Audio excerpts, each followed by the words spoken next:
नहीं, मैं तो नौकरी क्या है, मतलब नौकरी तो मैं अभी भी कर सकता हूँ। पढ़ाई लिखाई कहाँ तक की है? BTech aerospace engineering, masters in design visual communication, Bombay से इंजीनियर। दोनों आईआईटी बॉम्बे से। पढ़ाई लिखाई करो, उसको पूरा पढ़ाई लिखाई करो, पूरे तक पहुंचो ना, फिजिक्स के एंड तक पहुंचो। इतना पढ़ाई लिखाई करने के बाद ही वो आइडिया आता है कि अब ये है क्या सच। जब आप क्वांटम जो साइंटिस्ट है जिनको नोबेल प्राइज मिला हुआ है, उनका सच जानोगे और जो अध्यात्म का सच जानोगे वो एक है। क्या कहना चाहिए? इससे ज्यादा ज्ञान जानता हूँ, इससे पहली बाबा बना हूँ, फकीर हूँ बचपन का, कौन पूछता है। महाकुंभ मेले में आए आईआईटीएन बाबा जो इस वक्त पूरे देश में चर्चा के विषय में बने हुए, इनका कहानी आपने सोशल मीडिया पर जरूर देखा होगा। आईआईटी बॉम्बे से इन्होंने इंजीनियरिंग किया और इसके बाद अध्यात्म की दुनिया में ये बढ़ गए आगे। ये बताइए कि आप रहने वाले कहाँ के हैं? रहता तो मैं कहीं नहीं हूँ ना, बैग में ही रहता हूँ या अपने अंदर, यही दो जगह। कि पहले हरियाणा के रहने वाले, जन्म स्थान है ना वो। जन्म स्थल है।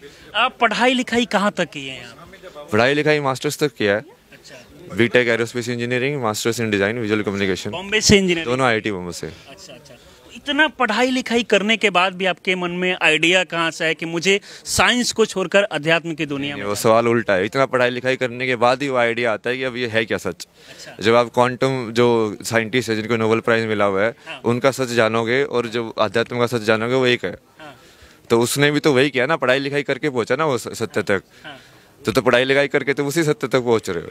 वो उल्टा है, ऐसा नहीं होता कि पढ़ाई लिखाई करने से तुम उससे दूर हो रहे हो, ज्यादा पढ़ाई लिखाई, बल्कि तुम और गहराई में जाना उसकी। मतलब ज्यादा पढ़ाई लिखाई करने के बाद और गहराई की ओर ले जाना। हाँ। अच्छा, तो घर के लोग का रिएक्शन क्या था? क्या घर के लोग माना किए कि अध्यात्म की दुनिया में नहीं जाने के लिए, नौकरी करने के लिए, ऐसा कुछ?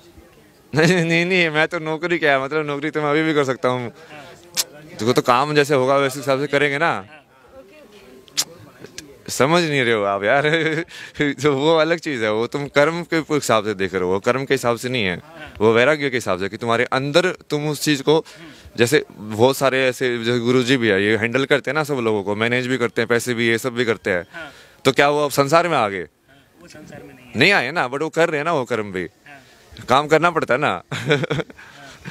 तो मतलब आप खुद की स्वेच्छा से ही मतलब अध्यात्म की दुनिया में है? हाँ, मेरे को तो इसमें मतलब वो वही है, उसको खींच रहे वो चीज़। नहीं ना यार। आजकल के युवा देखा जा रहा है कि वो, उनको लगता है कि बस पढ़ाई लिखाई करे, नौकरी करे, लेकिन अध्यात्म की तरफ ध्यान नहीं जाता। उनको क्या? तो इसका जवाब तो पहले दे दिया ना, पढ़ाई लिखाई करो, उसको पूरा पढ़ाई लिखाई करो, पूरे तक पहुंचो ना, फिजिक्स के एंड तक पहुंचो। बात नहीं है, तो वही तो बोला आपको, इसका जवाब पहले भी दिया था, वही जवाब है इसका कि वो पढ़ाई लिखाई अध्यात्म को अलग अलग क्यों कर रहे हो? क्या अध्यात्म वाले हमारे में ज्ञान योग का मार्ग नहीं है जिसमें पढ़ाई लिखाई करनी होती है? बाबा नहीं है वही, वो सबसे ज्यादा ज्ञानी होते हैं, उनको सबसे ज्यादा तत्व ज्ञान होता है। एक लाइन आपका वायरल हो रहा है, समय को लेकर भी कुछ चीजें आप बता रहे हैं। चल भाई, हाँ, वो टाइम को लेके वो काल चक्कर का ही है ना, वो एक्सप्लेन डायग्राम में कर सकते हैं ना उसको। जैसे एक स्क्वायर को ही तुम रिपीट करके, एक ट्रायंगल को रिपीट करके तुम फिर से ट्रायंगल नहीं बना सकते हो। गुरुजी आप क्या कहना चाहिए? इससे ज्यादा ज्ञान जानता हूँ, इससे पहली बाबा बना हूँ, फकीर हूँ बचपन का, कौन पूछता है। तुमको तो एक बात मानी पकड़नी, बस फ्लट। आध्यात्मिक क्षेत्र बेटा ज्ञान होता है, परमात्मा आत्मा परमात्मा होता है। जीवन मानो बड़े भाग्य मानुष तन पावा, सूर दुर्लभ सारे के सारे ग्रंथन गावा। 84 लाख योनियों में मानव जीवन है, और वो इसलिए मिलता है कि उसको सफल बनाया जाए और जन्मांतर की मृत्यु से मुक्त होया जाए, ये है। लेकिन आजकल के युवाओं का सोच जो है वो बिल्कुल अलग देखा जाता है। नहीं देखा जाता, जिसमें आध्यात्मिक शक्ति, आध्यात्मिक जीवन है, उनका संस्कार परमात्मा से, वो युवा हो चाहे जवान हो चाहे बूढ़ा हो, वो उधर ही जाएगा, उसको टालने वाला नहीं कोई भी। जिसकी भाग्य विधाता ने लिख दिया, कौन बैठेगा? भाग्य से ज्यादा, और माने जो समय से पहले कुछ नहीं मिलता किसी को, इसका भाग्य है। हाँ, जन्म जन्मांतर का संस्कार है, इसका एक जन्म का संस्कार है। इस कुंभ में एक से एक विद्वान है, एक से एक योगी है, एक से एक तपस्वी है, कि नहीं है? क्या देखा आपने इस कुंभ के अंदर? आपने कितनी बाबा हैं यहाँ पर?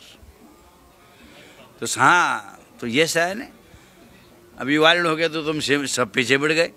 कौन बाबा नहीं है? मतलब और भी बाबा है, उनको नहीं दिखा है। आप ये भी बता रहे हैं कि आपके सपने में महादेव जी कितने बाबा है? नहीं, वो तो हमेशा ही रहते हैं ना। बोलो क्या बोलते हैं? बहुत बाबा जो चीज बोलनी होती है वही बोलते हैं। बाकी इस पूरे वीडियो को देखकर आप लोग क्या सोचते हैं, अपनी राय में जरूर दें। हमारे साथ जुड़े रहें। बहुत बहुत धन्यवाद।